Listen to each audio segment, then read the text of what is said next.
morning to all.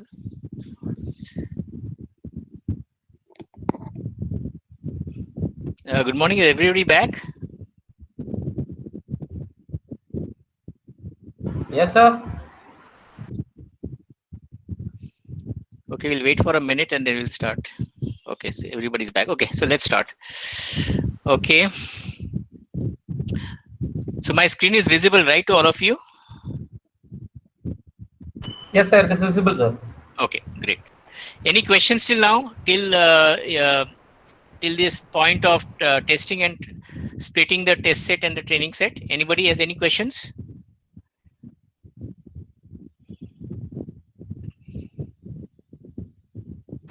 So you Okay, can go so ahead, sir.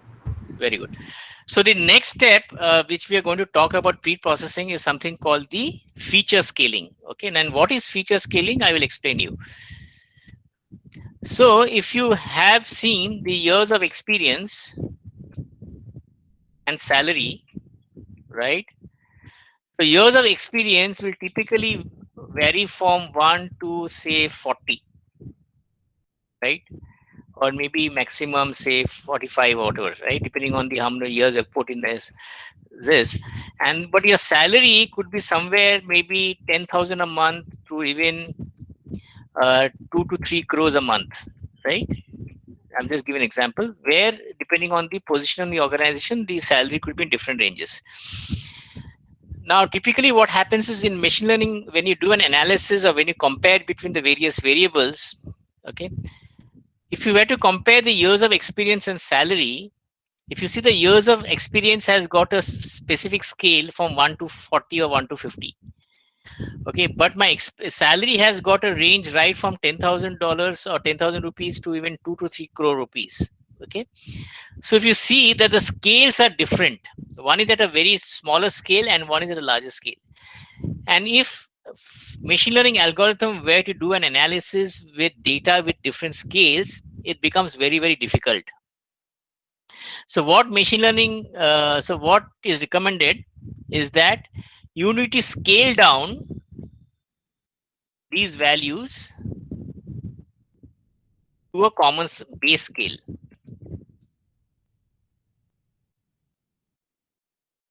You have to scale down these values to a common base scale so that the algorithm can do any comparative analysis between the multiple variables or features which are involved. And this process of scaling down to a common base scale is called feature scaling. And there are functions available, just as you had the label encoder and one hot encoder. What we typically used is called the standard scaler.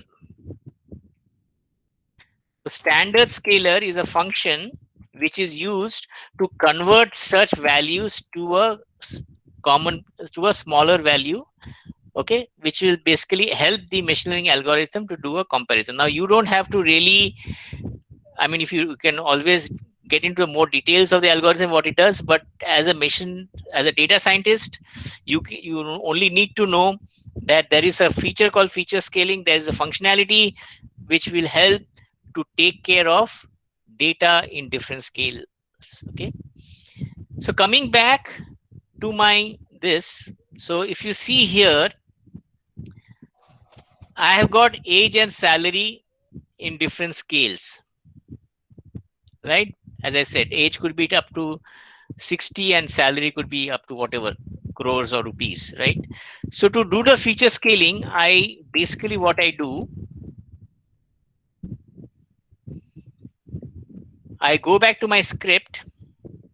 Now, if I see here, I have got xtrain. If I see the value of xtrain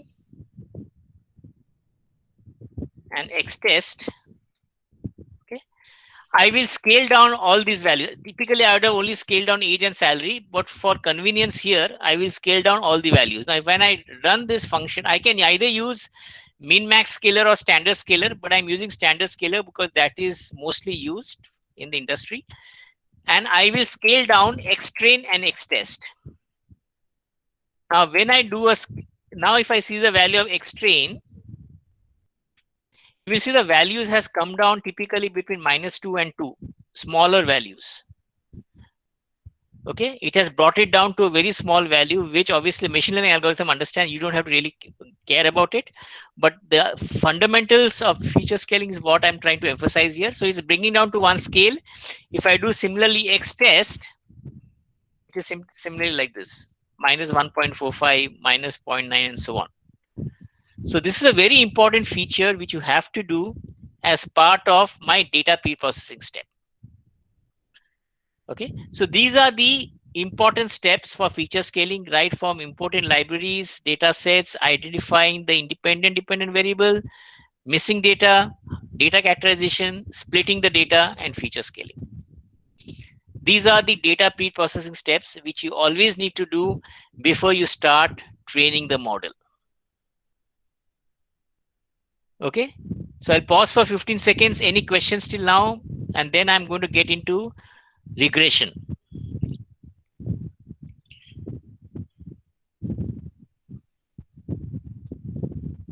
Okay.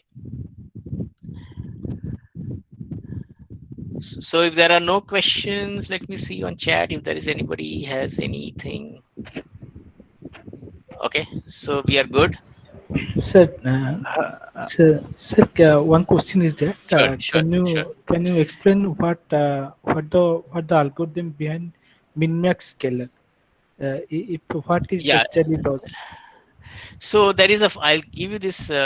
So this is the function which is used for min-max scaler and this.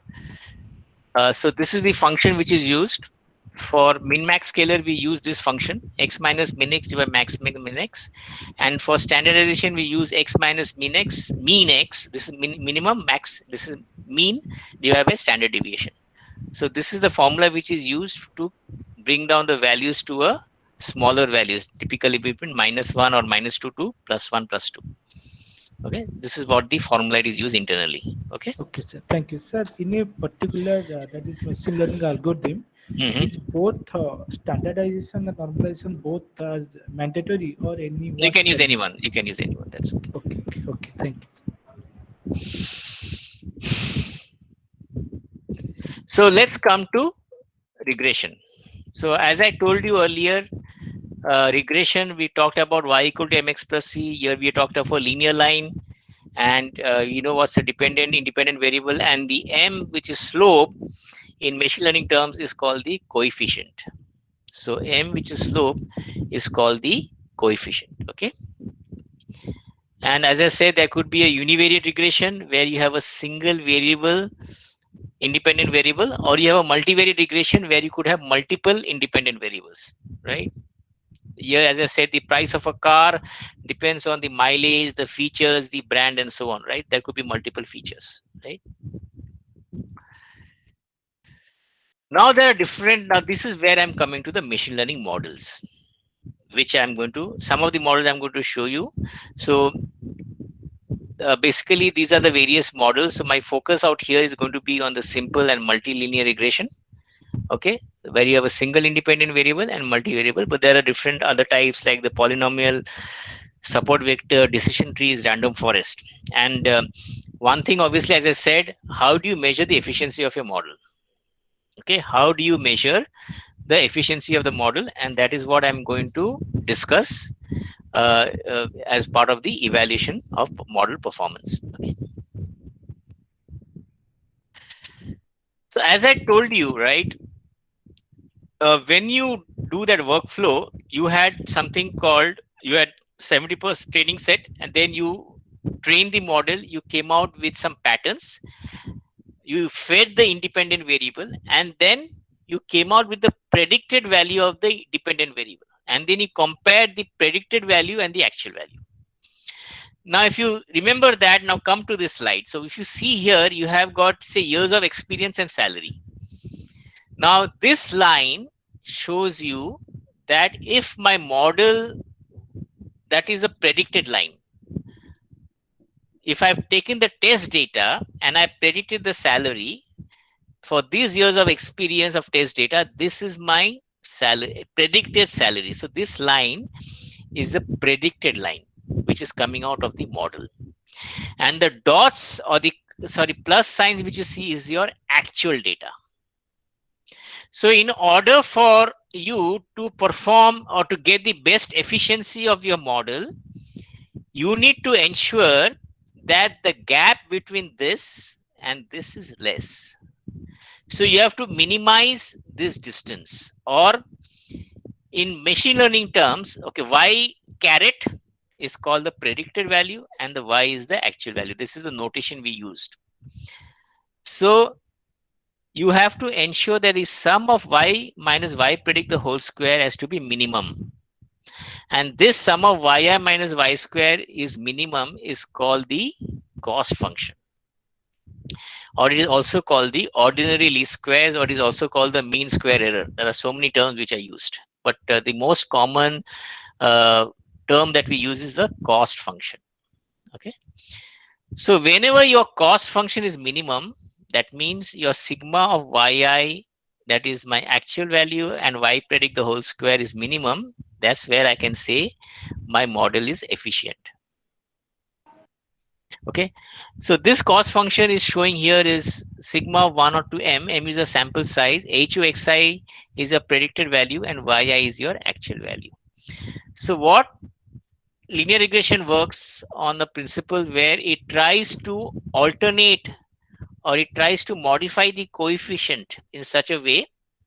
Coefficient is your y0 equal to w theta 0 x0 plus theta 1 x1 and so on.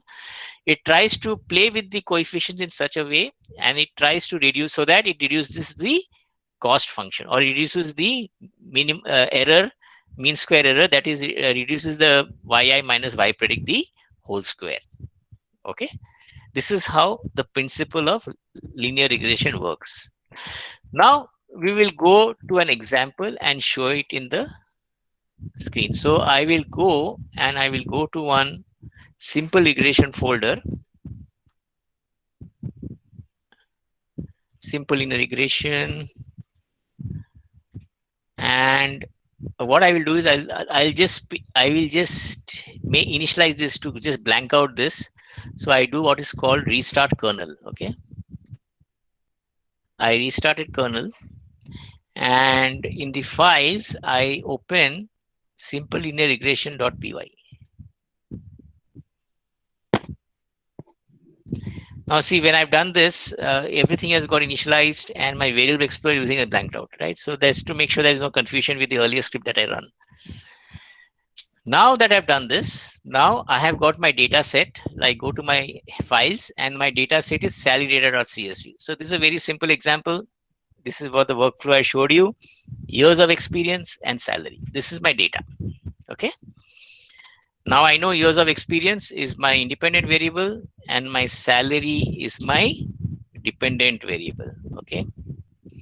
So what I will do is that I will go to my script.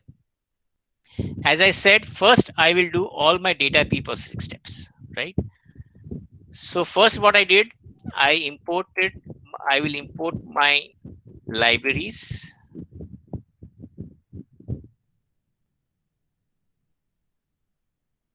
Okay. I import my data set, salary data.csv. I identify my independent variable. I identify my dependent variables. So now if I go to X here, is my years of experience and Y is my salary. And if I want to see the number of records, I know that I've got 30 records and I've got one column, right, for X, and 30 records for dependent variable, correct? Now I'm assuming that there is no null data. If I open the data also, I will not be able to see any null, but I can also run some commands to check if there is some. That's where I call the exploratory data analysis, EDA, where I can run commands to check the outliers, the mean value, if there is some null values and so on. I can run commands to check. In this case, there is no null value, so I just don't have to bother. Okay, so I don't have to do any missing data. What about data categorization? Do we have to do data categorization here? Do we have to do data categorization as part of the pre-processing step?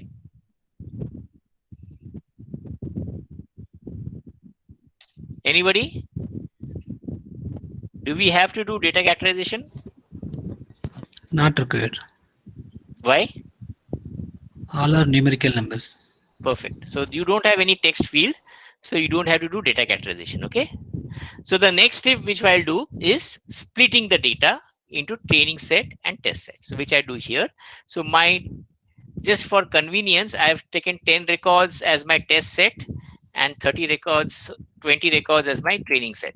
Okay. So my X train is 10,1, X test and X train is 20,1. Okay, 20 records of training set and 10 records of test set. Okay. Do we need to do feature scaling?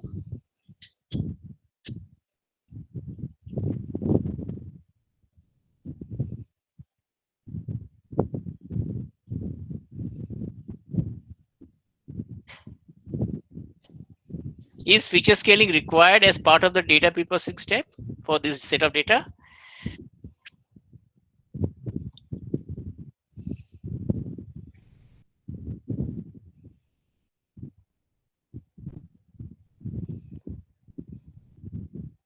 Anybody? Why are we taking so much time to answer this question? It's required, sir. Yes, we require it, no? Because they are in different scales.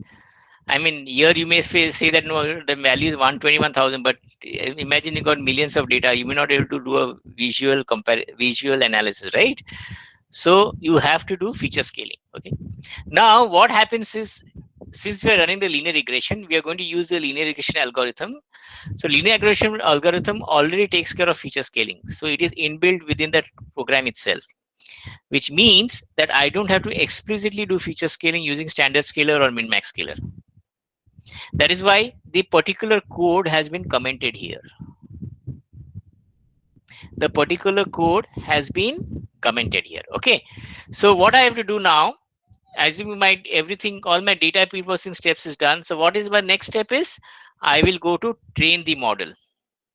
So what I do is, I take my X train and Y train, feed into my linear regression algorithm, and I train the model. Okay. This is what I'm doing, the training. Once the training is done, now see the next step. If you remember what I'm doing, I'm taking the X test as an input, I'm feeding it into the model, and I'm coming out with the predicted Y. That is my predicted salary. Now if I do this, so Y pred I will compare with what? I've come out with the predicted salary based on the model which has been trained. So Y pred is my predicted salary. With what will I compare? Compare with the test data. Which is that variable?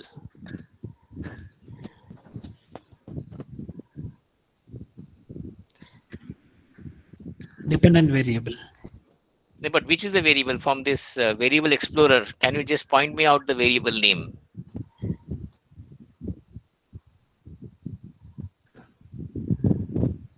You will compare Y pred with what? X train. How X train? X train is already trained, no? Yeah, it is already trained. So you will compare Y pred with what? X test. X test is your input to the model to predict Y pred. Okay. Y pred is what? Is your predicted salary, correct?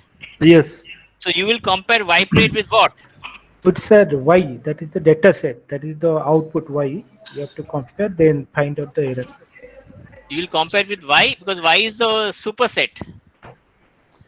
Yeah. Salary column in the data set. Yes. Test So data. what is that variable?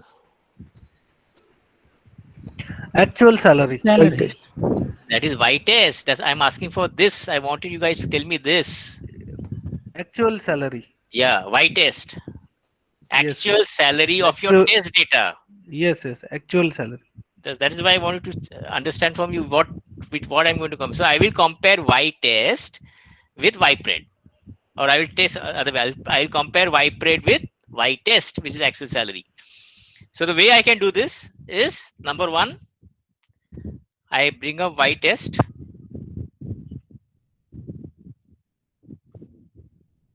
I bring up YPRED.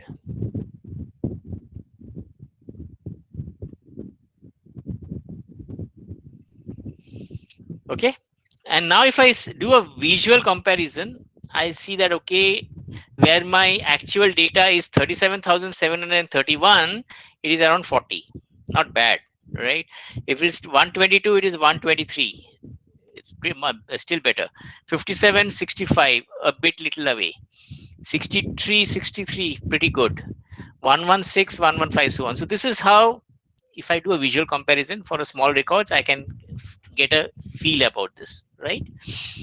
The other way of doing this is I can do a plot. If you remember, I showed you that graph where I have a straight line, which was the predicted line, and I showed you the dots around, which was the actual data. So what I'll do is I will do this visualization using training data. So let me see what it does. So you see this straight line, the blue line. The blue line is the predicted line from the model that is trained, and the dots are the Y train. Dots are the Y train, because I'm testing the accuracy of the model with respect to the training set. So I'm comparing the predicted line of the model with the Y train. And if you see, there are quite some of the deviations are there. This gap is small, this gap is a little more, this gap is still little more, and so on, right? But more or less, I think it gives you quite a decent behavior. But now, how will I test the accuracy? I will test it with the test data. So I will do visualize the training set I've done. Now I'll visualize the test set. And if you see with the test set, it has worked pretty well. Barring 1 or 2 points, most of the data points are very close to the predicted line, which is the blue line. Okay. So in this way, you can sort of do a visual representation whether the model is appropriate for this specific set of data. But the metrics that we use to measure the efficiency of a regression model is something called the R square. And what is this R square?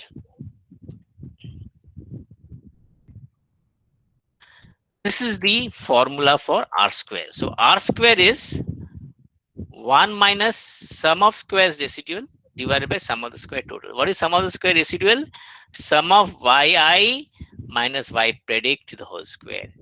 And SS total is sum of yi minus y average the whole square. So if you take the complete set of test data and you take the y predict of the test data and yi, right? Now for my model to the efficient, what did I say? So what is sum of yi minus y predict the whole square? What does it signify? What is the term I use for that?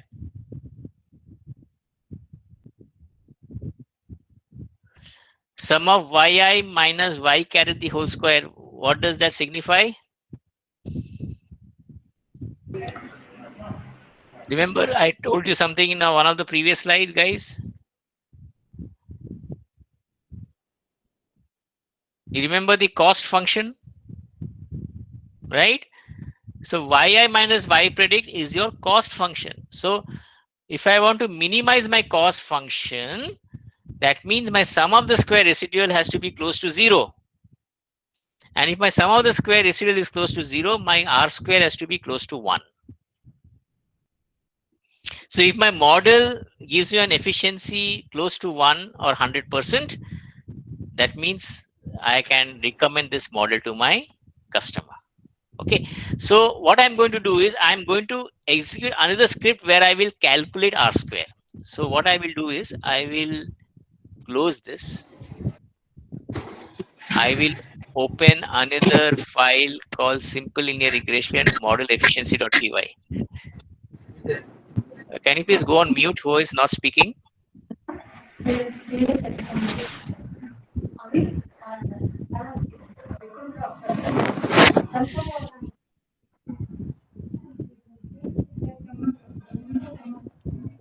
Okay, I think, okay. So now we will run the same script. I mean, same data set. We have done slight changes. What I've done is I've imported the three libraries which I've importing one more library from sklearn. Is the scikit-learn is another library. I'm importing something called the R2 score. This is my class. This is my R2 score is a class I'm using. Is a function which I'm using, R2 score. Okay. Then I imported my data set which I did earlier. I found out my independent variable. I found out my dependent variable. I did the splitting. I didn't do the feature scaling because it was inbuilt in the algorithm. I did the training of the model. I test the model, and now I use this function where I'm using the R2 score function and comparing y-test and y-pred. And it gives me an efficiency of 97%. Since it gives me an efficiency of 97%, I can tell my client, or I can recommend this particular model to the client. Okay. So this is how we execute a simple linear regression right from the complete workflow of your data pre-processing steps, training the model, evaluating the model, and calculating the model efficiency. Any questions on this? Have you guys understood this? And could you correlate with the workflow that I had explained you earlier? What happens right from the data pre-processing to the model evaluation? Is this clear to all? Can I get a quick yes or no on the chat window?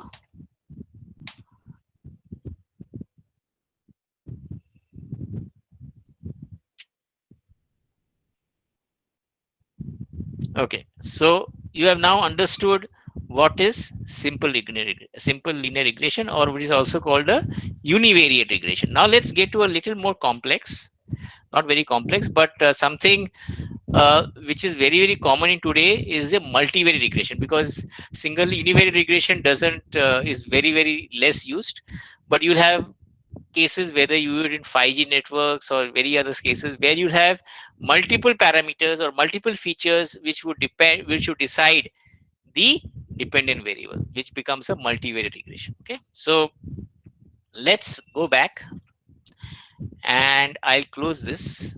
I will close this, and so while I'll again initialize my kernel, restart my kernel, I will change my folder to multiple linear regression. Okay. Now in this, say I have a file called multiple regression.py, which is my script, and I also have my data file is 50 startups company. Now, what is this startup Excel file? So what happens is there are 50 startup companies, which there is a venture capitalist. He wants to decide in which particular company he needs to invest. So he has got all this data. He has got the R&D spend of a company. He has got the administration spend of a company. He has got the marketing spend of that company. He has got the state where the company resides and the profit that company is making. Now, having looked at this data, can somebody tell me which is your dependent variable? Can somebody tell me which is your dependent variable?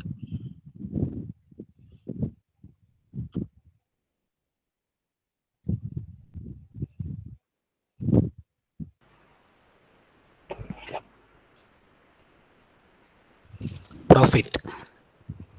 Profit is my perfect. So profit is my dependent variable because my profit depends on the amount of money I'm spending on R&D, amount of money I'm spending on marketing, and how much in my administration. Correct? Okay. So profit becomes my independent. So what is my dependent variable? Sorry, independent variable. What is my independent variable? R&D, spend, administration, marketing, state spend, These are independent variables. Correct. So R&D spend, administration spend, marketing spend, and state. Yeah, this Yes. becomes your independent variables. Okay. Now, before I go to my script, let's first analyze this. So we know that profit depends on these many parameters, and I need to come out with a model which will try to predict an output which is matching the input data, or which is Hello. close. Yeah, please go ahead. Sir, one query. As you said, linear regression model, which is used for what, and how we can select a particular model for selecting this particular type of operations. See, this is the case of, see, whether it's a whether it is a univariate regression or multivariate regression, we use the same model function, linear regression function, or the algorithm. Univariable. Univariate means single independent variable. Multivariate means multiple independent variables. This is an example of a multivariate regression because you have got multiple independent variables and Okay, you have okay. got a single dependent variable.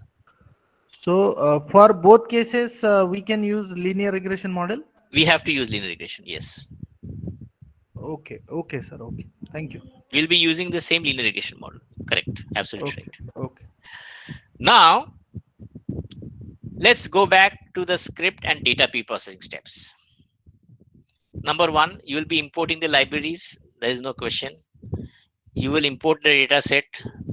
You will identify the dependent and independent variables. I'm assuming there is no missing data. All the data is clear. You have done the exploratory data analysis. You have found out that there is no null value. There is no outliers. There is no redundancy. We are good.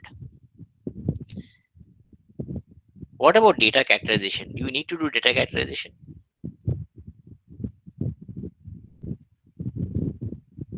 Do you need to do data characterization? Yes, Why? text field is there.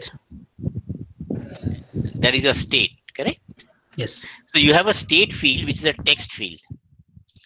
So you have to do data characterization. There's no question on that, right? You have to convert that into a array of dummy variables. Data split, you cannot avoid. You will have to do the data split. What about feature scaling? Do we need to do?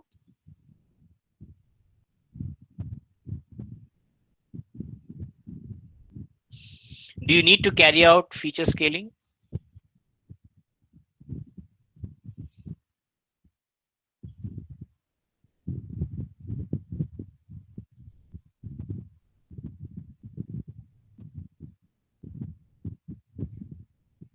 Yes or no?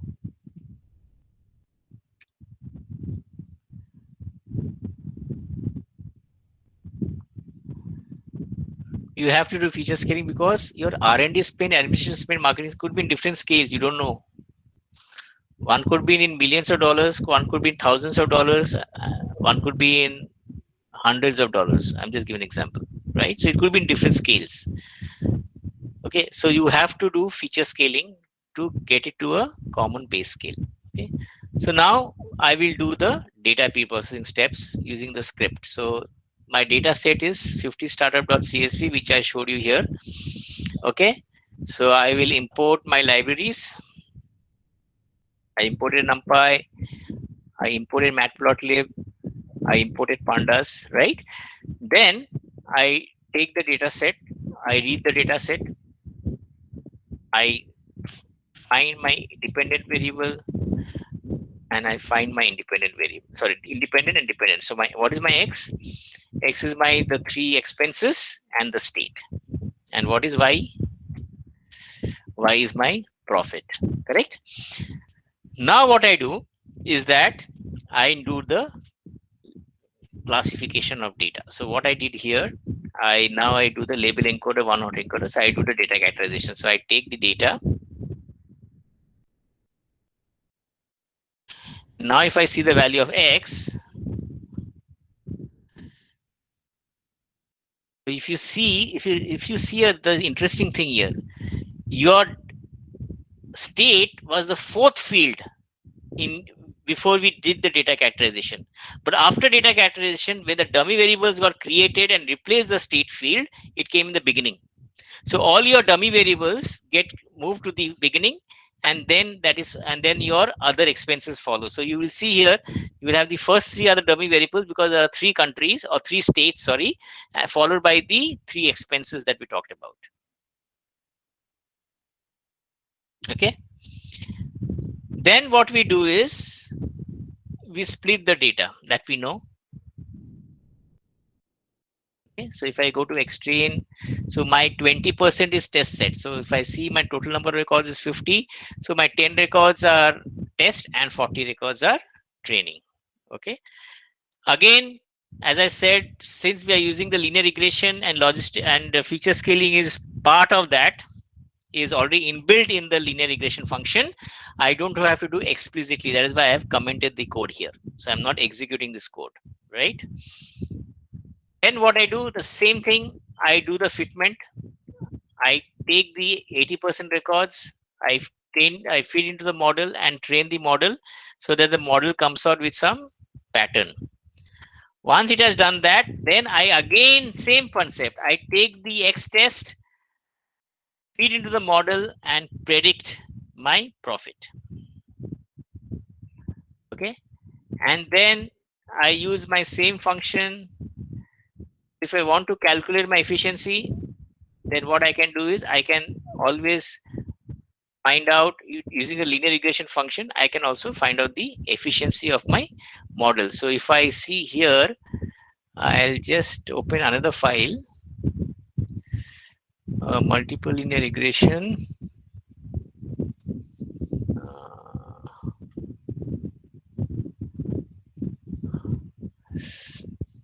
I think it is somewhere here only. 1 minute.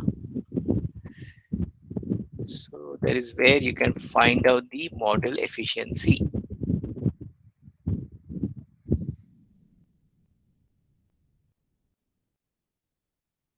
Okay. What I will do is similarly done for linear regression. Here I've not used the R2 score. So I will again import the R2 score here and I will compare the y-test and y-pred and calculate the efficiency. It's the same process I will use. Just as I use the linear regression, I will use the R square for the multiple regression also and find out the efficiency. Okay. Now, one of the important things that I wanted to emphasize and bring up here is something called some statistical hypothesis. There's some statistical thing which I want to explain to you. One of the things which becomes very important here is that as a customer, I would like to know which of these features or the independent variables is having the highest impact on the profit. Which of these variables, independent variables, is having the highest impact on the profit, so that I can focus and decide as to which variable I need to consider when giving the when I'm going to give some capital to that company or when I'm going to invest in that startup companies, right? Administration. No, it doesn't work that way. I'll explain to you. Don't worry. Okay, okay. So in order to do that,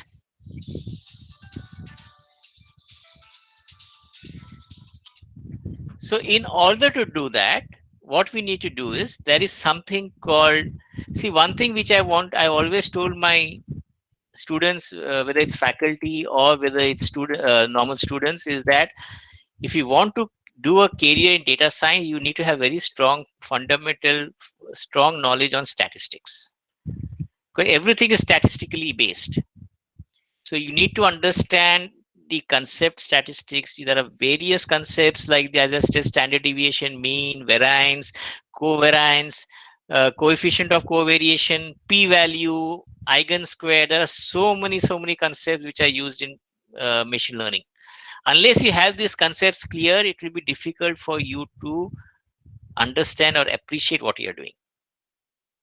Right? So one of the important things in machine learning is something called a statistical hypothesis.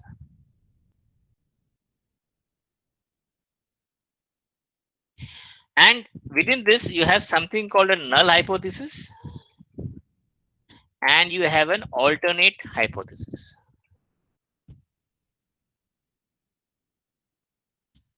You have got a null hypothesis and you have got an alternate hypothesis.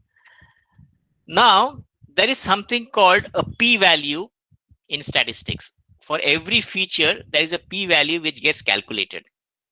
Okay. So there is a p-value for any feature. And okay, before that, what does the null hypothesis say? Null hypothesis say that a feature has no impact on the dependent variable, which is the salary in, sorry, which is the profit in this case.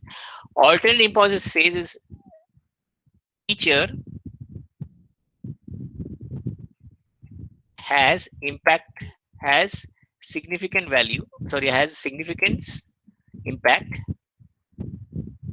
on the dependent variable. In statistics, there's something called a significant level, and significant level is typically 0.05 or 5%. That means my error rate should not be more than 5%. My error rate should not be more than 5%. Okay. So what we are saying is that if the p-value of the feature is greater than the significant level, then we say that null hypothesis is applicable. Which means that if my p-value is greater than 0.05, that particular feature has no impact on my dependent variable. If my p-value is greater than, sorry, less than 0.05, which means that that feature has high impact on the dependent variable. Are you clear till this point, all of you? What is null hypothesis? Alternate hypothesis, we talked about the p-value, we talked about the significant level. If the p-value is less than significant level, that means the alternate hypothesis is applicable. If p-value is less than greater than significant level, then null hypothesis is applicable, which means that particular value feature has no impact on the dependent variable. So what I do, I use in a concept called backward elimination. So what I see, this is just 3 features. In my industry, I've got 50 features, 100 features, 100 to 200 features. So if I got features 1, feature 2, and so on, right? There's so many of them, and I have to find out which feature has got the highest impact. So what I will do is I'll calculate the p-value. So I will calculate the p-value. The p-value comes to 0.08, 0.05, 0.06, and so on. Right? So I will compare this with the significant value. And what does backward elimination do is I eliminate one feature one by one. So I eliminate the feature where the p-value is the highest, more than significant level. Then I remove the next one. I remove the next one, and so on, till the time I get one variable at the end which has got the highest impact on the dependent variable. So typically, if this is the case, multiple, I will first, if I would have, in logical sense, I would have eliminated all the variables except maybe this one, F2. If everything else is more than 0.05, I would have eliminated all the variables at the same time. No, it doesn't work that way. I will take the p-value of the feature which has got the which is the highest, which is more than the significant level. I take that feature, I eliminate that feature. Means if there are 100 features, I eliminate that. Now I have 99. Again, now I get, say, F1. Suppose F1 I eliminate. So I'll say F2, F3, and others. I again recalculate the p-value. Again, find out which is the highest p-value, which is more than significant level, eliminate that feature. Again, continue the process till the time you get one feature which is having the highest impact.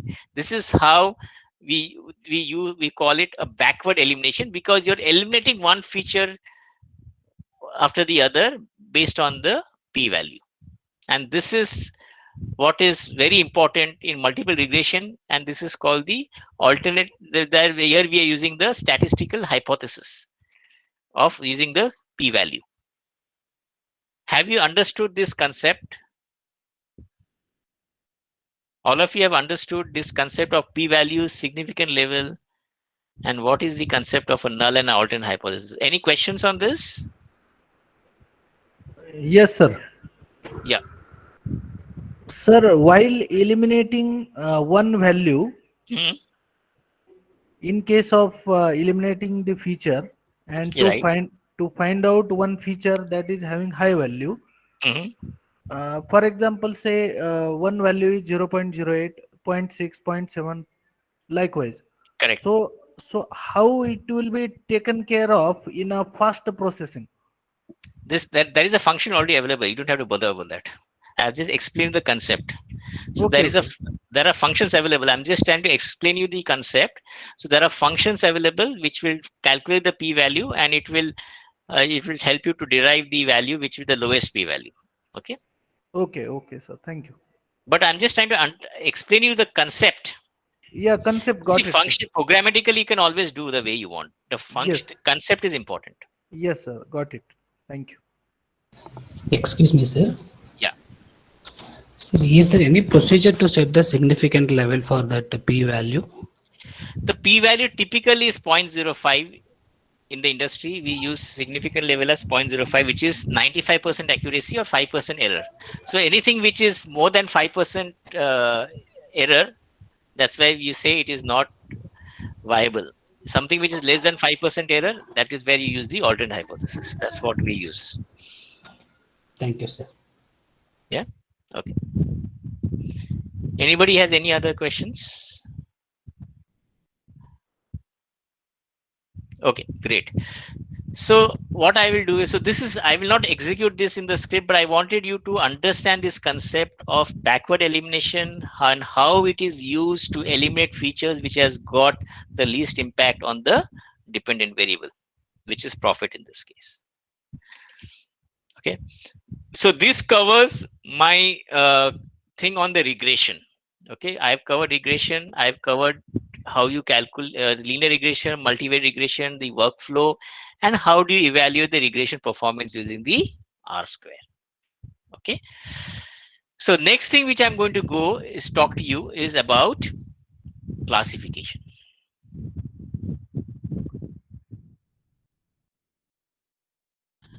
Now in a typical classification,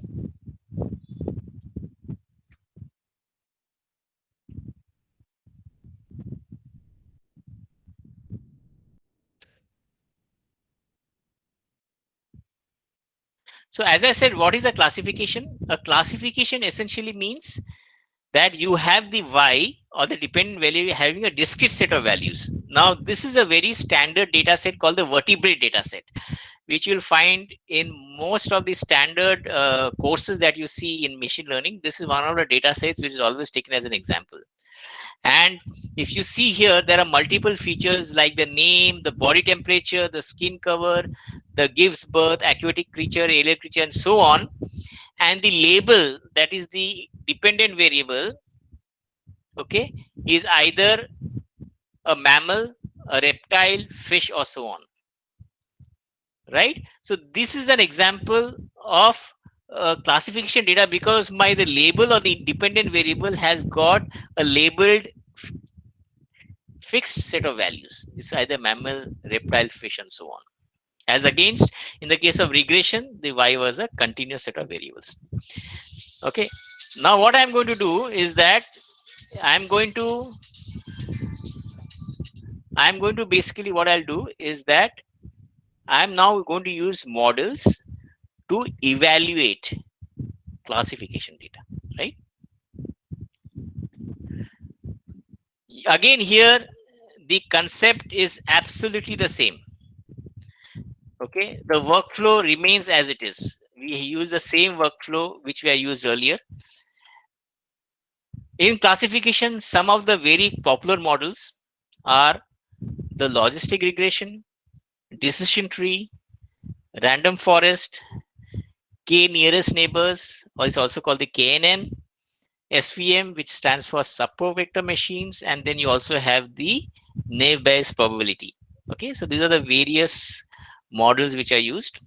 So today I will cover logistic decision and random forest. Okay, and we will go through one by one, and we will try to find out which model is the most appropriate for a specific set of data. So what I'm going to do, I'm going to go back to my Python script. I will close all my regression related scripts and data. I will again restart my kernel so that I can initialize my variables as well as the messages in my console. I will go back and I will go to now classification. In classification, I use a logistic regression. Okay. Now my data set is this one. Now what is this data set? I'm an automotive company and I'm asking users to log into my portal with a user ID. I enter my profile like my gender, age, and salary, and I again have a button to decide whether I'm going to purchase a car or not going to purchase a car. Okay, which I've already explained to you earlier. So this is a standard example of a classification data. And I've been told by my customer that you please don't worry about the sex or the age, gender. You focus. I want to find out the probability of a person buying a particular car based on his age and salary. I don't have to bother about the gender. If that be the case, which is my independent variable and which is my dependent variable?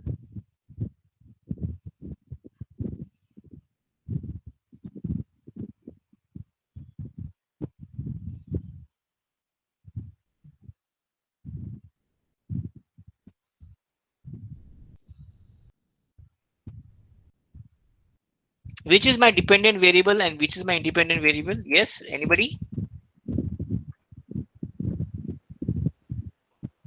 Purchased is dependent variable. Very good. And what is the independent variable? User ID, gender, age, and estimated salary. Anybody else has any other thoughts?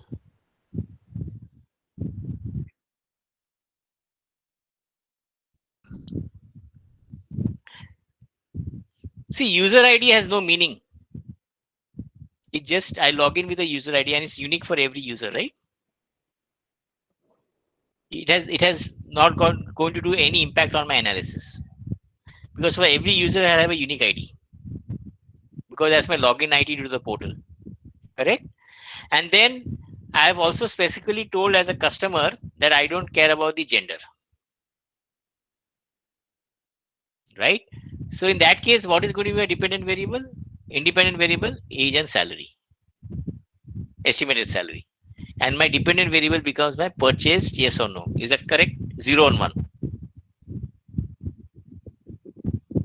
Okay. Now, let us go back to my script. This is my script.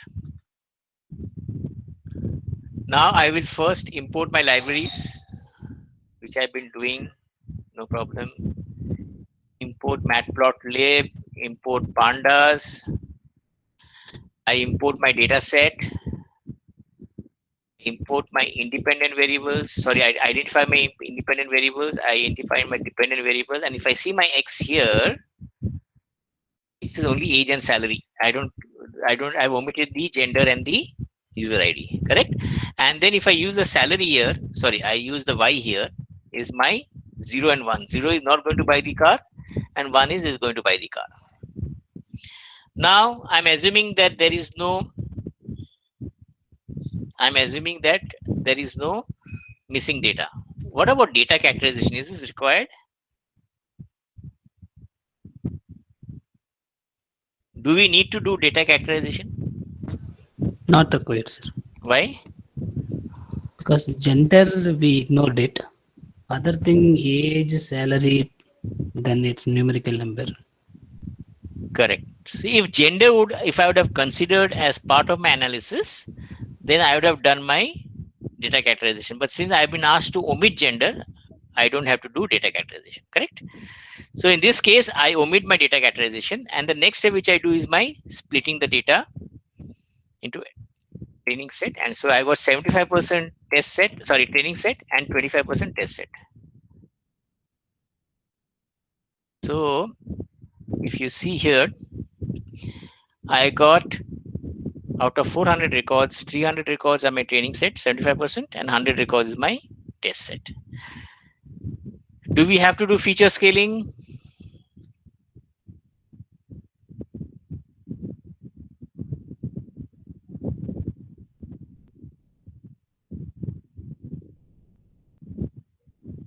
Do we need to do feature scaling? Yes or no?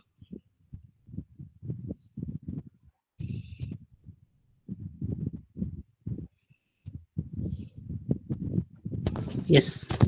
Why? Because age and So estimated salary are different scales, yes, right? yes, So yes. we have already explained this much earlier. Very good. But here, as against in linear regression, where the feature scaling was inbuilt within the linear regression function, here it is not.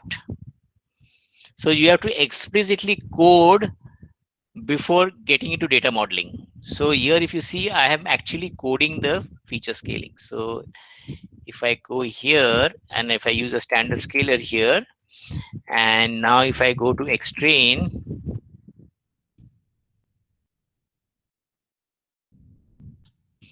I go to xtest, see the values, it has been brought down to a very low value up to 1.5 and so on.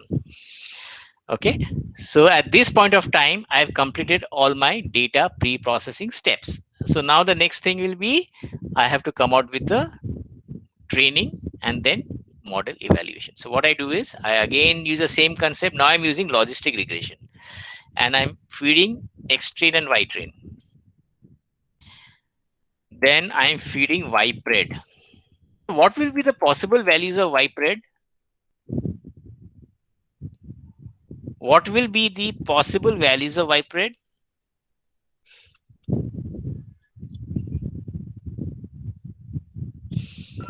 0 or 1. Correct. So ypred also will be 0 and 1, right?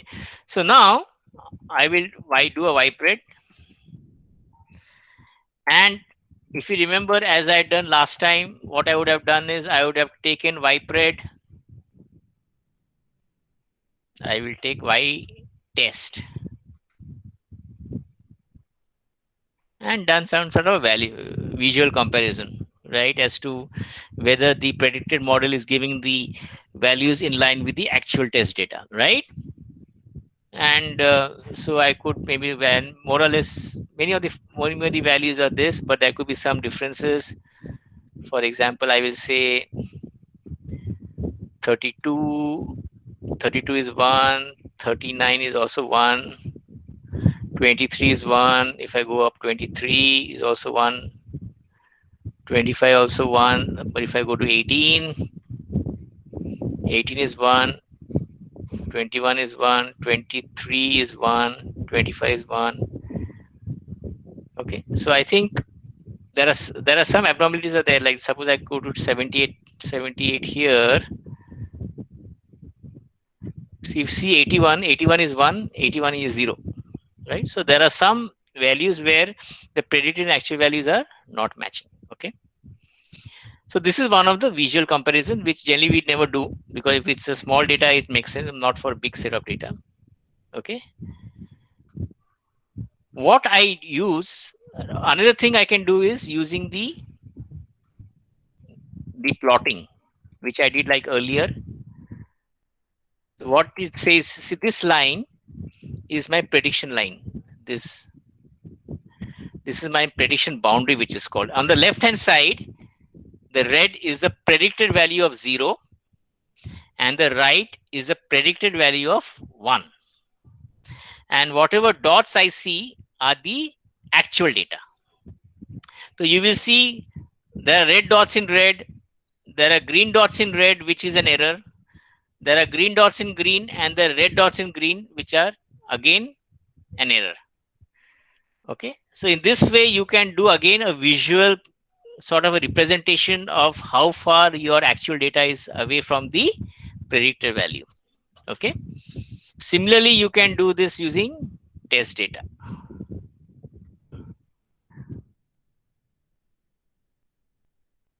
And you see the test data, it is working pretty well.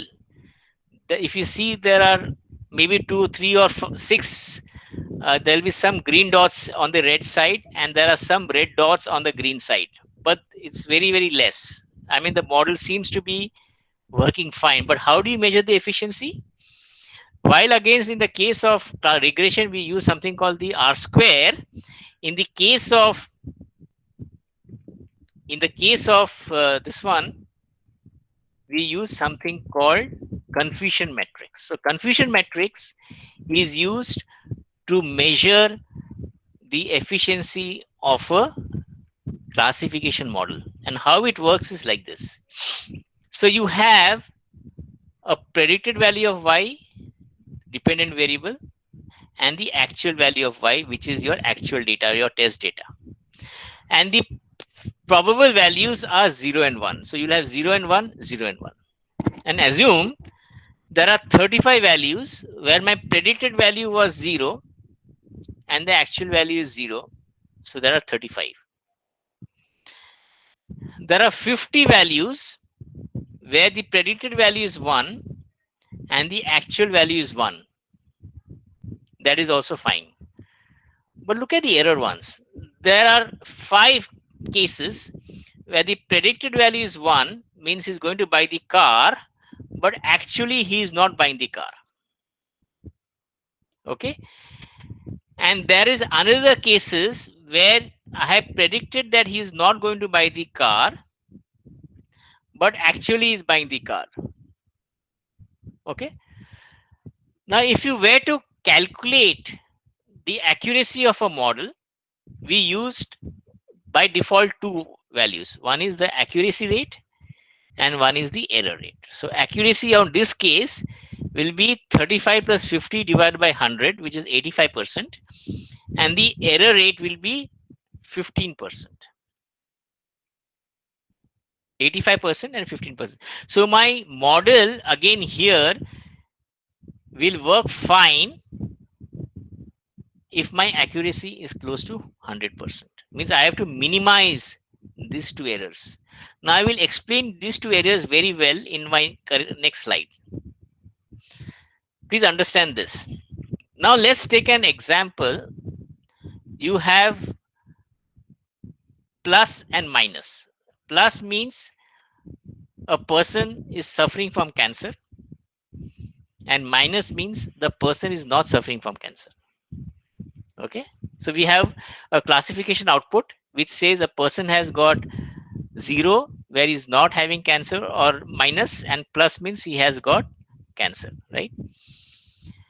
And this is my prediction data, and this is my actual data. Now see, let's take this case where I predicted that he has got cancer, and actually also he has got cancer.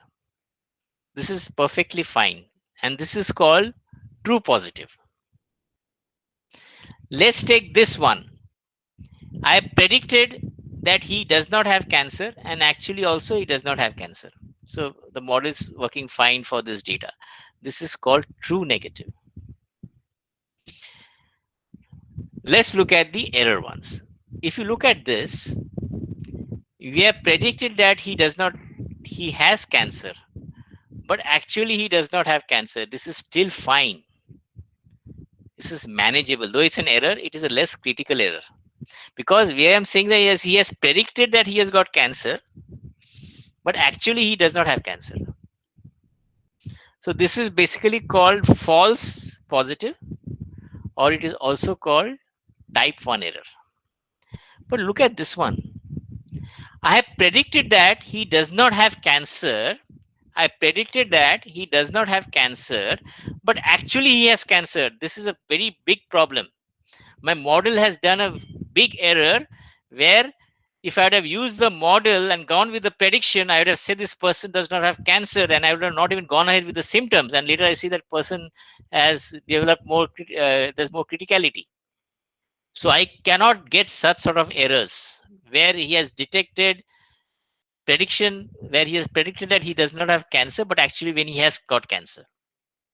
So such cases are called the false negative, or also called the type 2 error. Okay.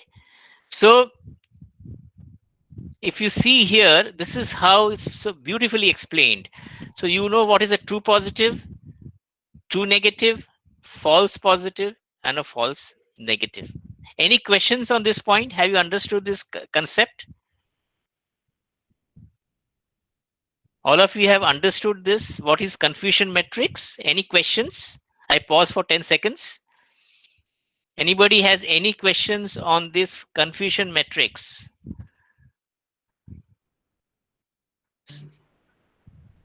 Okay. Hello. Yes. Sir, in prediction, Hmm.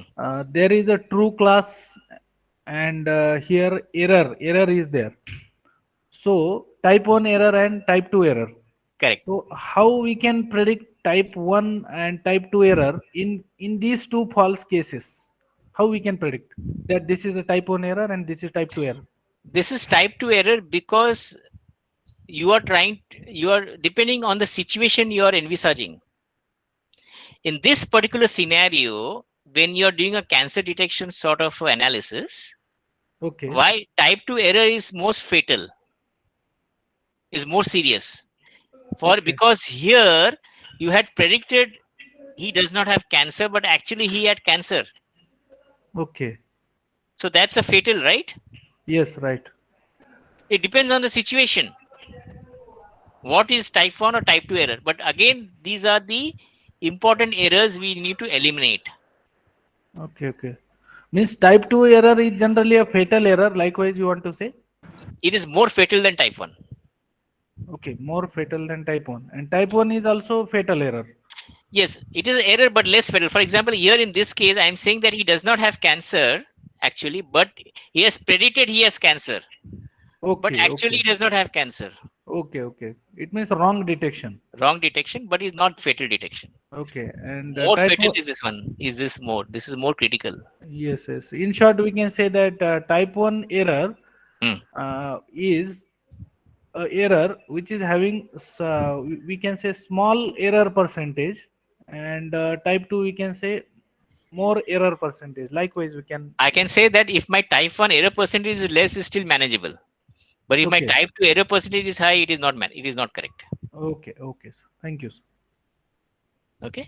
Okay, thank Now, if you want to calculate a matrix or what is called the key performance metrics, KPIs, there are four which are important parameters which we need to measure. One is the classification accuracy, which I already told you. The classification is TP plus TN divided by total. Error rate or misclassification is 1 minus classification accuracy. That's the way we can put it. There's something called precision, which is TP divided by total true predictions. Total true predictions is TP plus FP. And recall is again TP divided by actual true. Actual true is TP plus FN. So this is how you calculate. One is the precision, recall. These are the four parameters. And for the model to be efficient, you need to ensure that your FP is close to 0, FN is close to 0. That means your precision and recall has to be close to again 90-95%. So whenever your accuracy and misclassification may not be the only indicator to calculate the efficiency of the classification model. You need to also look at precision and recall. If my accuracy and precision and recall are close to more than 90-95%, I can recommend that model to the client. And this is an example. How do you calculate the classification accuracy, the precision, and the recall?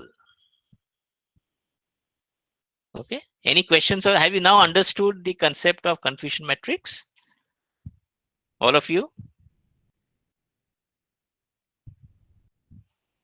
Okay. Any? Can I get a quick yes or no on the screen? Chatbot. Sorry, chat box, not chatbot. Okay. Fine. So if there is no response, I take it as deemed approved, right? We always use a term called deemed approved, right? Okay, great. So now let's go back to the script. Now let me execute one line which I had skipped earlier, and this is that line. So here what I'm doing, this is similar. I mean, in the case of R2 score, I use R2 underscore score, and I gave Y test and Y pred as my parameters.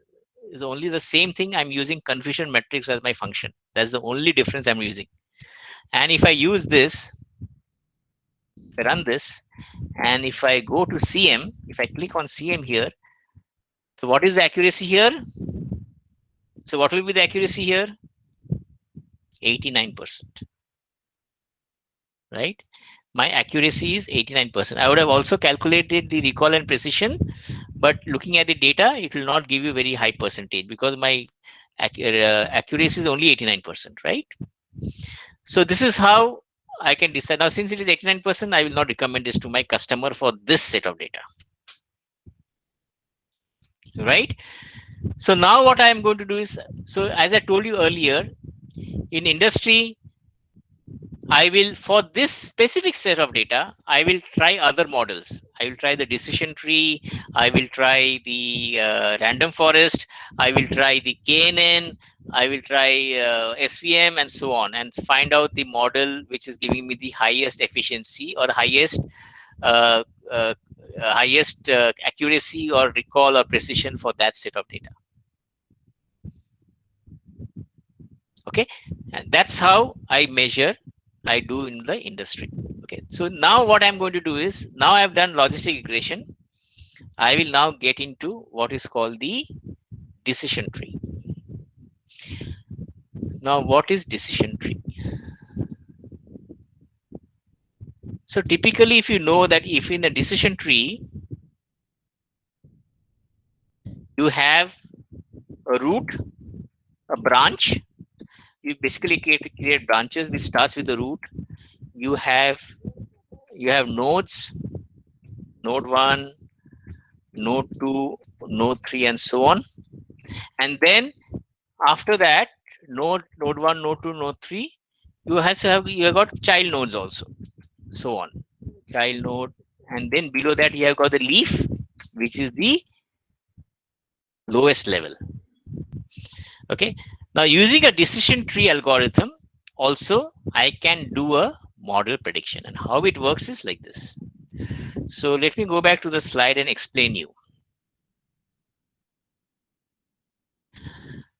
So now what happens is, assuming that you have got two independent variables, x1 and x2, like you have, say, age and salary in our case, and you have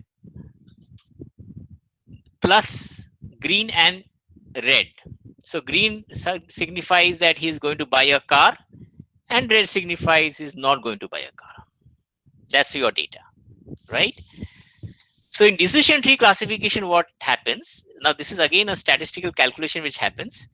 So what it does, it decides to split the data in such a way that it will get all the greens together, it will get all the reds together.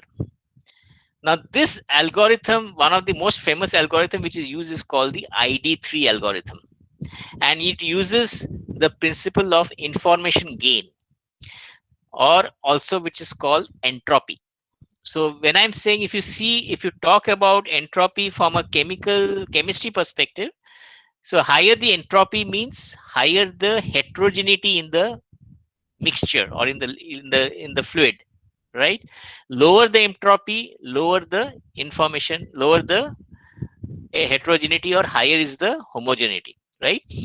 Information gain is again inversely proportional to entropy. So higher the information gain means lesser is the entropy. So you need to decision tree works on the concept of highest information gain and the lowest entropy. So between two variables x1 and x2, how to split the data, whether it should be split based on x2 or it should be split based on x1, depends on the information gain for that particular attribute x1 or x2. So higher the information gain, based on that it will split the data. Okay, and if I want to translate this, this is how it looks. And the leaf node is the one which says that whether it is he's going to buy the car or is not going to buy the car. So whenever you do a decision tree classification, it uses this structure, and then whenever there's a new data coming in, test data, wherever depending on the x values, it will try to predict the output, whether it is 0 and 1, and then compare that with the actual data. Okay, this is how a decision tree classification works, where it uses the concept of information gain and entropy. So higher the information gain in an attribute, that attribute decides the node from which, the route from which you will classify the data. It's a very interesting algorithm, again statistically based, but this is how the ID3 algorithm works. Any questions on this? Have you understood this concept of decision tree classification?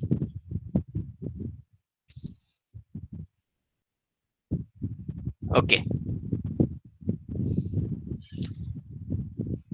Having said that, now let us go back to my script. Now please note, I'm going to use the same set of data and I'm going to use the decision tree model.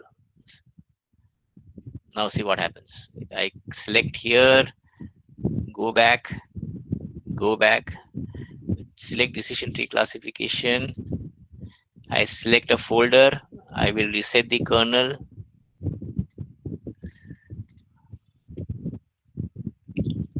I go to files and I open decision tree classification.py. Now, again, I'm using social network at.csv. As I said to you, I'm not changing my data set. I'm using the same data set. I'm running a different model called the decision tree classifier. So I will import my 3 libraries.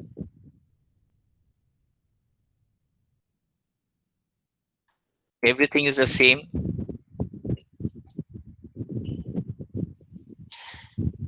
Just 1 minute. I think my battery is getting low. I will give me 1 second. I will just recharge my battery. Just give me 1 second.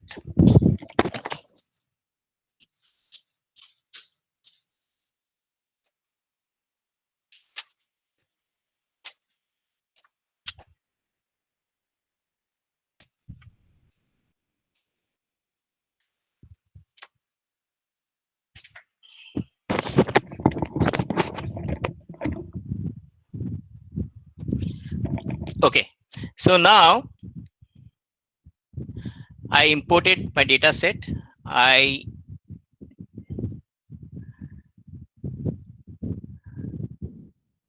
take my x, take my independent variable, dependent variable. So I know what is x, I know what is y, right?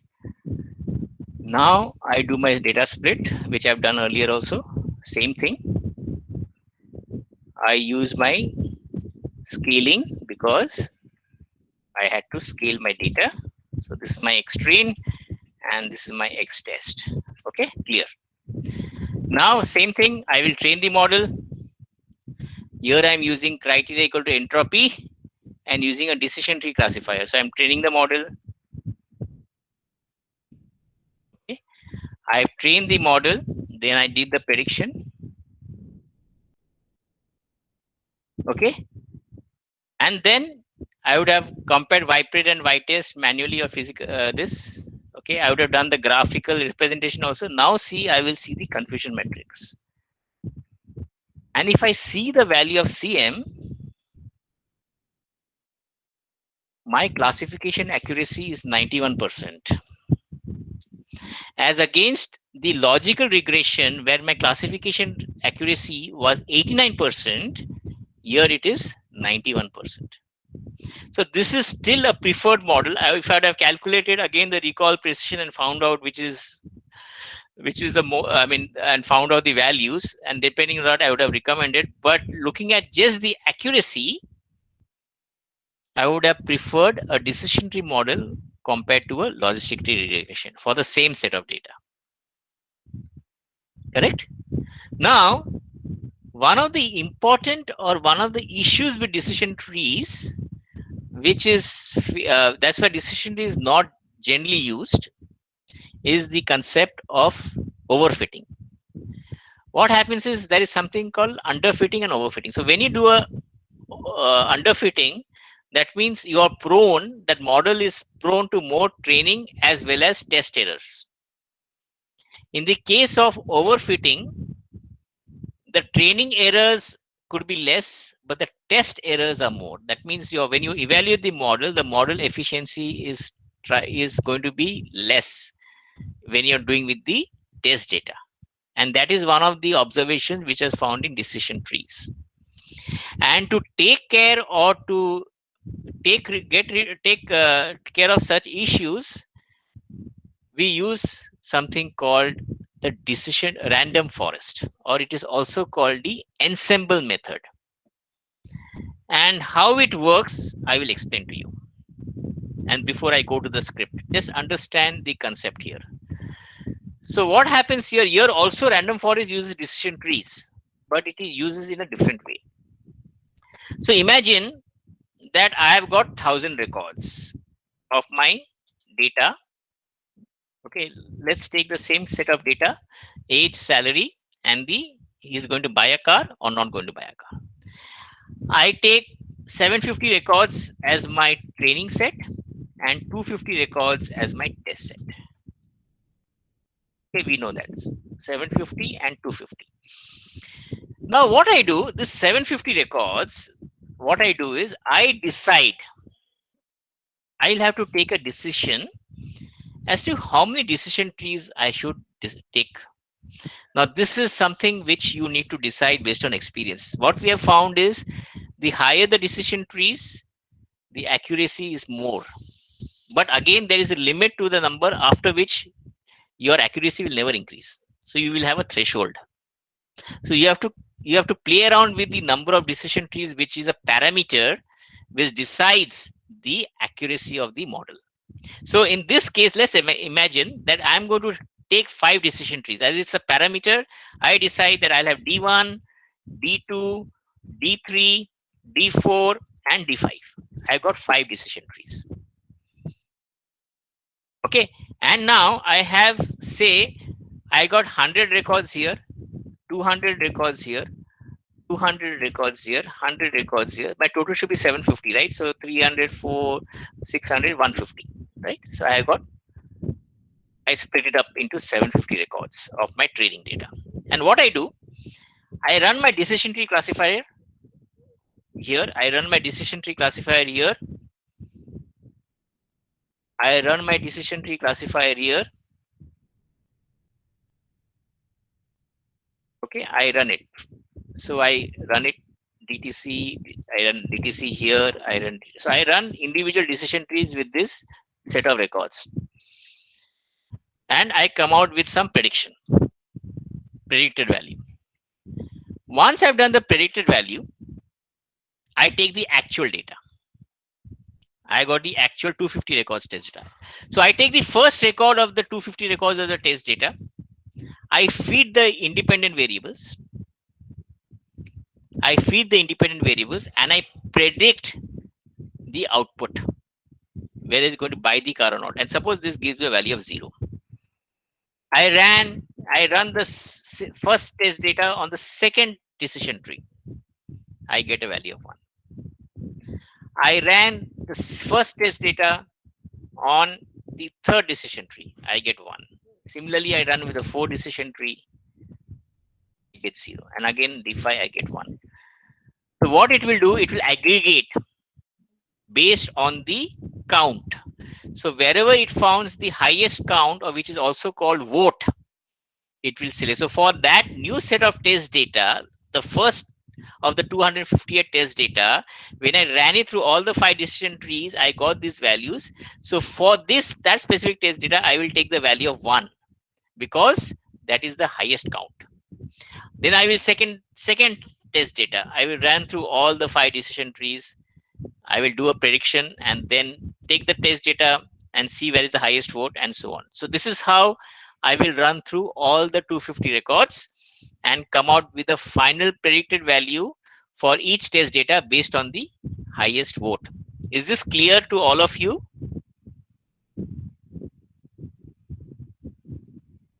Have you guys understood the concept of random forest?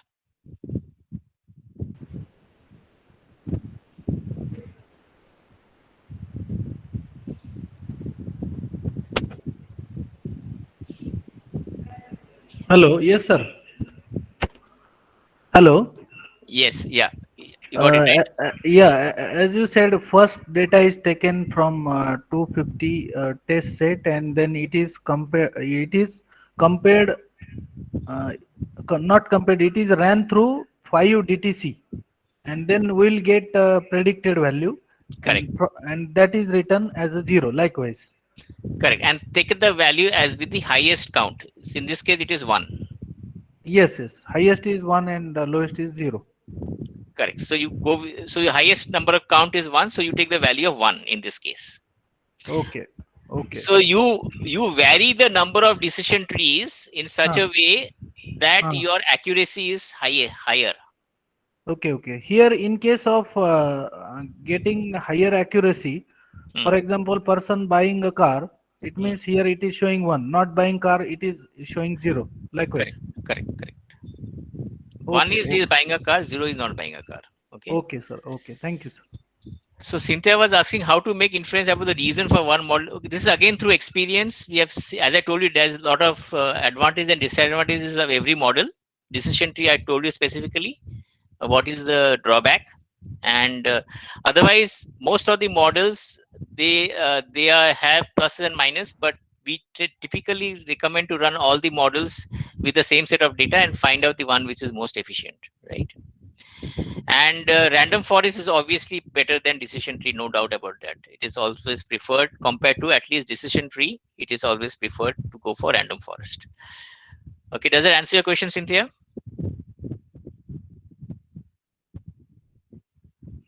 Okay, fine. So this is clear, right? Now let us try to execute this in the Python. So I will close this. I will restart my kernel.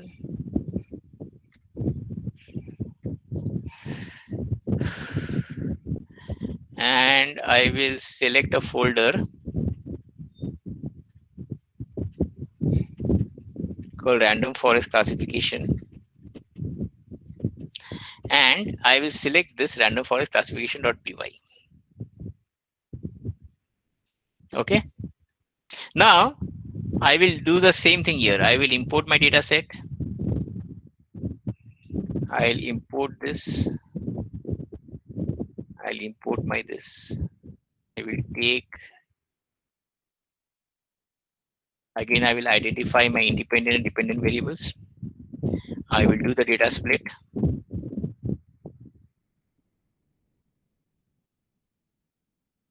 I will do the feature scaling. You're all aware. Now see here. I'm using something called a random forest classifier, and number of estimators is my parameter, which is the number of decision trees. So this is the one which I can play with. If you see the difference between decision tree classifier and random tree classifier is only one additional parameter called the number of estimators. Right? Otherwise, there are also parameter was criteria, entropy, and random state. So now you see, I run with 10 decision trees. And I do a Y predict and come out with the confusion matrix.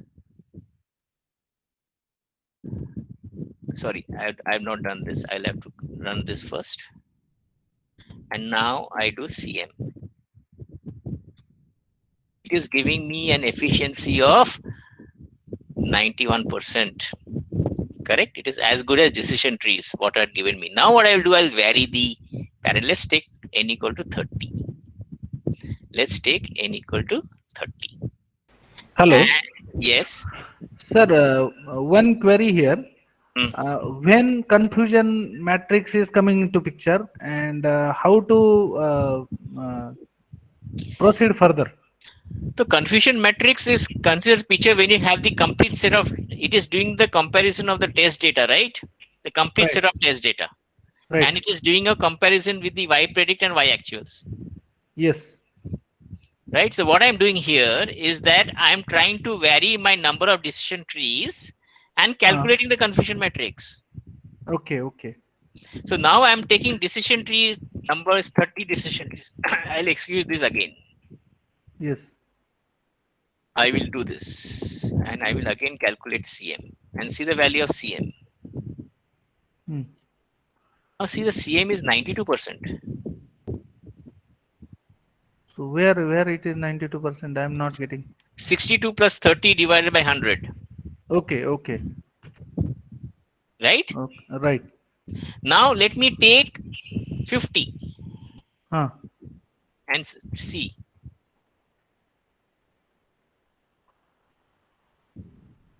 Now I calculate the confusion matrix and now it's the CM. Again, you get 92%. Yes. So you can play around with the number of decision trees and try to find out the one which is giving you the highest confusion metric or highest accuracy. Okay. And that is the number of decision trees you will, but more number of decision trees, more amount of processing, obviously. Imagine that there are millions of data. This is just 50 records, 100 records for easy explanation. But when you get into the realistic state of data in the industry, when you have lots of data and you have lots of decision trees, then obviously processing is going to take time. So you have to be very careful. But at the same time, as I said, processing is not a problem nowadays. So as long as you have the proper infrastructure in terms of cloud and the GPUs, data performance should not be an issue. But this is how you measure by varying the number of decision trees, and this is how the concept of random forest works. Okay, sir. Thank you. Okay. Anybody else has any questions on this? Anybody has any thoughts?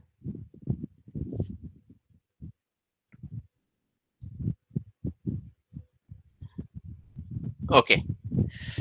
So this completes my random forest. I will spend one more algorithm which I will like to cover because this is also used, I've seen in mobile 5G networks in mobile industry, and that is called the K nearest neighbors. And how does the K nearest neighbor works? So this is, don't worry, I'm going to provide you all this data. This is all what I have told you here, right? Pick up random K data points, training set, build a decision tree, choose the number of decision trees you want to build, and repeat steps 1 and 2. And for a new data point, let it predict the category and assign the new data point to the category that wins the majority vote. So what I had explained to you is all put it in this steps, right? So as I said here, this is subset 1, 2, 3. You run decision tree 1, 2, 3, n. There's an aggregation, and then final prediction is done based on the highest vote. Correct? This is how the random forest or the ensemble method works. So what is this K nearest neighbor? So what happens is, assuming that you have x1 and x2, and this is your age and salary, and this is again your 0 and 1. So now here you decide, choose the number of K neighbors. Now here again you have a parameters, how many neighbors you want to decide, whether K should be 1, 2, 3, 4, 5. Again, just as you have number of parameters for decision tree, you have parameters for number of K, or what is called the K nearest neighbors. So the principle works like this: choose the number of K nearest neighbors. Okay. So you have a new data point. Okay. You decide how many point, how many neighbors you should count, whether you should take 3 neighbors or 4 neighbors or 5 neighbors. Okay, take the k nearest neighbors of the new data point according to the Euclidean distance. What is the Euclidean distance? If you have distance between 2 points, if you have any, this is how you measure, right? If it's at x2 minus x1 the whole square plus y2 minus y1 the whole square is the distance between 2 points. This is our normal algebra equation you have to calculate the distance between 2 points. Okay, so take the k nearest neighbors of the new data point, and according to the Euclidean distance, among these k neighbors, count the number of data points in each category. So if there are 3 data points, so there are, suppose you decide that you will take total 3 neighbors. This is a new data point. So you take the 3 data points, k neighbors, which are closest to this. Take the key data points which are closest to the new data point, and the one which is the highest. Again, the same concept. If you see that there are 2 green data points which are closest to this, then the new data point will have this category. If there are 3 data points where maybe 2 of the reds are closest to this, then the red one, so you will assign the red one to the, or you will assign 0 to that new category. So against the concept of, if you when we talked about the decision trees where you had the vote, again the same concept of vote, only thing you basically decide which one is showing you the highest category, whether it is 0 or 1. Okay, let's take this one. This will give you another example. So let's take k equal to 5. Let's take k equal to 5. Okay, and you have to find out the 5 neighbors closest to this data point. So what I do, I calculate the Euclidean distance, and I find out that these 2 and these 3 are closest to this point. So which is the one? So for this data point, what will be your output for this data point? What will be the dependent assign? What is the dependent variable I should assign? Red or green? I will assign red, right? Because I've got 3 data points closest to this and 2 data points closest to this. So I will take the red. So again here, I will again play around with my nearest neighbors and try to find out what is my confusion matrix. Okay, so this is the only difference. In the case of there, you have decision trees as a parameter. Here you have got the k neighbors, number of neighbors as the parameter. Now, if I go back to my script, okay, let me select, k nearest neighbors. I initialize my kernel.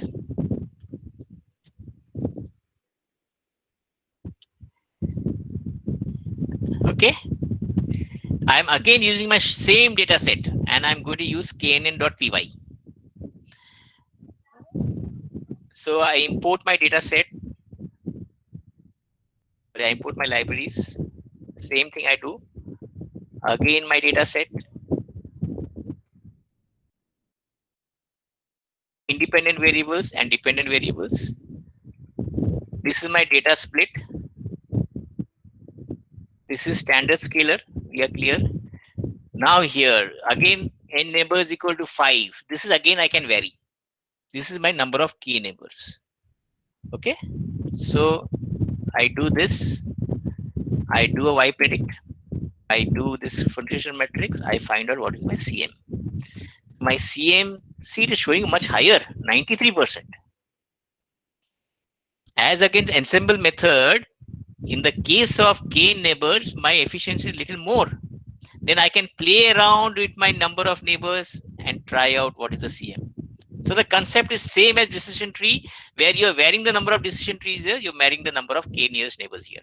And that is how the concept of KNN or k nearest neighbors, which is also used pretty prominent in the telecom industry. That's why I wanted to highlight this also as one of the classification models. Any questions on this KNN? Anybody has any questions on this? Are you clear? Can I get a quick yes or no on the chat box?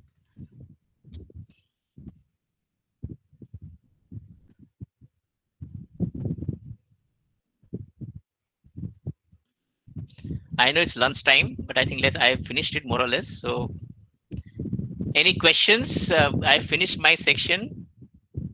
Any doubts? Any questions before I wind up? I've completed my sessions. Have you guys enjoyed this session or not? Have you guys? Hello. Yeah, please go ahead. Yes, sir. We have really enjoyed the session. You have given an in-depth of all the details, and really it was very fruitful. I want to know, sir, Yeah. as see, different types of models are there: logistic regression, decision tree, random forest, then SVM, naive Bayes. Now, which model is the best? Likewise, random forest or SVM, or which one? There So, is no again. There is no best model like that. okay, okay. And You in you'll have to try all the models with the same data. okay, and is there any specification or specific parameters? For example, say just we have seen some example likewise age, sex, country. Likewise, we have seen. Hmm. So such a type of situations are there. Then we can use random forest or we can use logistic Yes, yes. You should regression. try all the options. You should try all the options depending on the type of data it is. And Okay, as I said, decision tree is not advisable, so always use random forest. And KNN is also a pretty strong, pretty good model. So again, you have to try all the different models and see which is the best fit. okay. Just I have heard that KNN and random forest are the best one as compared to others. Just I Yeah, have heard. So yeah. I I mean, don't know. this is an illustration of KNN and giving you a higher accuracy compared to logistic regression, right? Right, right. Okay, thank you, sir. Yeah. Hello. Yes. Hello, sir. This is Sonali Mondal. Yes, Uh, Sonali. yeah, sir. This KNN can be applicable in dynamic spectrum management, or this kind of algorithms is applicable in dynamic spectrum management or spectrum sharing for 5G technologies. See, I'm not an expert on the 5G side, frankly. I'm not domain expert, but if you have a data which is of classification type, you can try it out. No? You know which is your dependent, independent variables and try out the model. Okay. I mean, I'm sure who is the person going to take the session? You can ask the question to your model expert. I think who is the coordinator? I think he's had some sessions on the mobile. I think he can explain you that. But yes, if you have the data which is in the classification state, and you can run this model and you can check out. But it has to be in a classification data form. That's format with the dependent and independent variables. Okay. You got what I'm saying, Mondal? Yes, Sonali? sir. Yes, sir. Yes, Yeah, sir. yeah. Thank you, sir. Yeah, no worries. Any other questions? I think Selvaraj sir is going to take some sessions from the mobile sir. I think you can ask him this question specific to this. But the idea here was to explain you or to give you an exposure to all the major algorithms which are used in industry today. You're just to use those models for your specific set of industry data. Yes, Kribakran sir, are you closing the session or how is it? Hello, Yes, sir.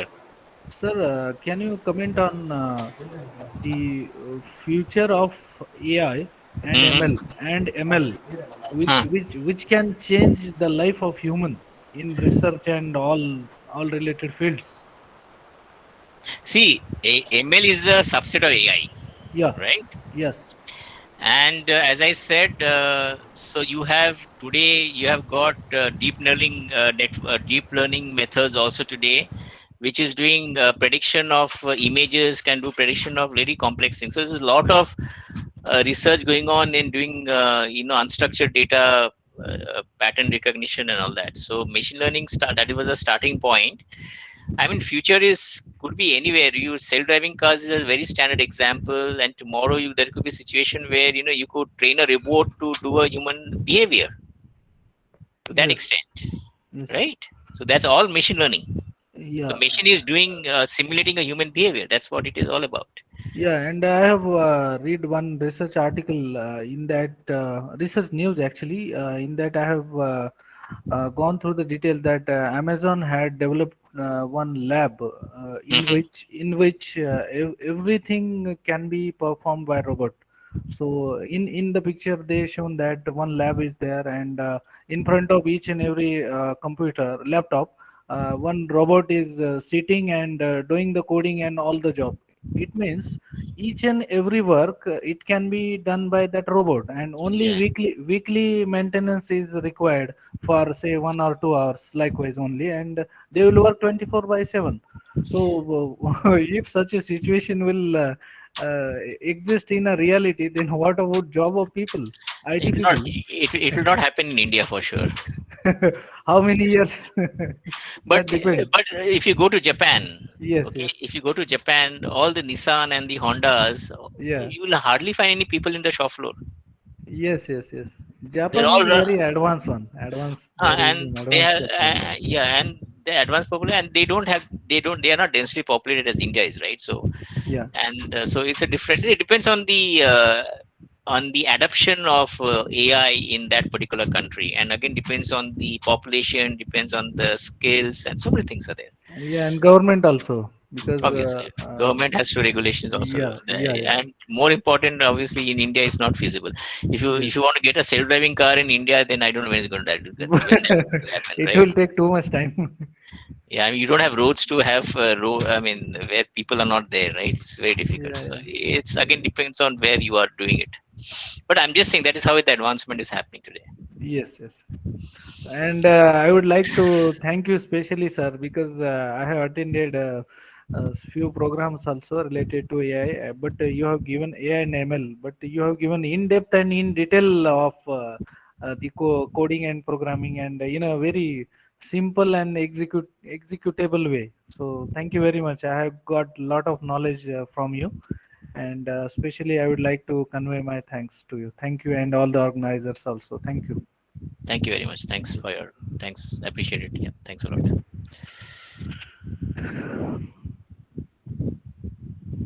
Any other questions? I know it's lunchtime.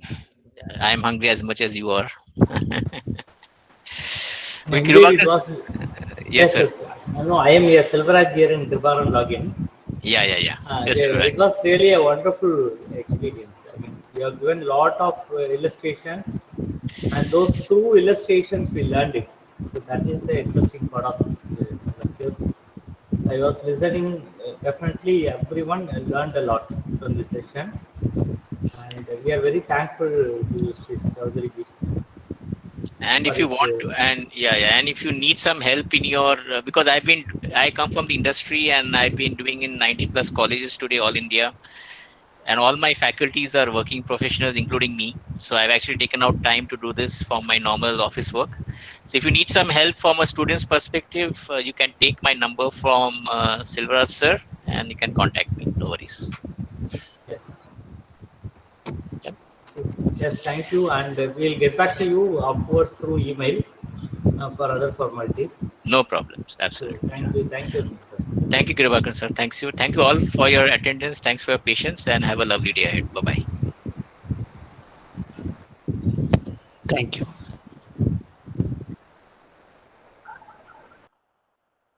Okay, we shall now break for lunch. So the next session will start by 2:30 p.m. The topic is 5G network algorithms practice session. So the attendance and feedback links will be shared. Kindly mark your attendance and share your feedback for the session. Thank you. We can meet after the lunch by 2:30 p.m. Thank you all.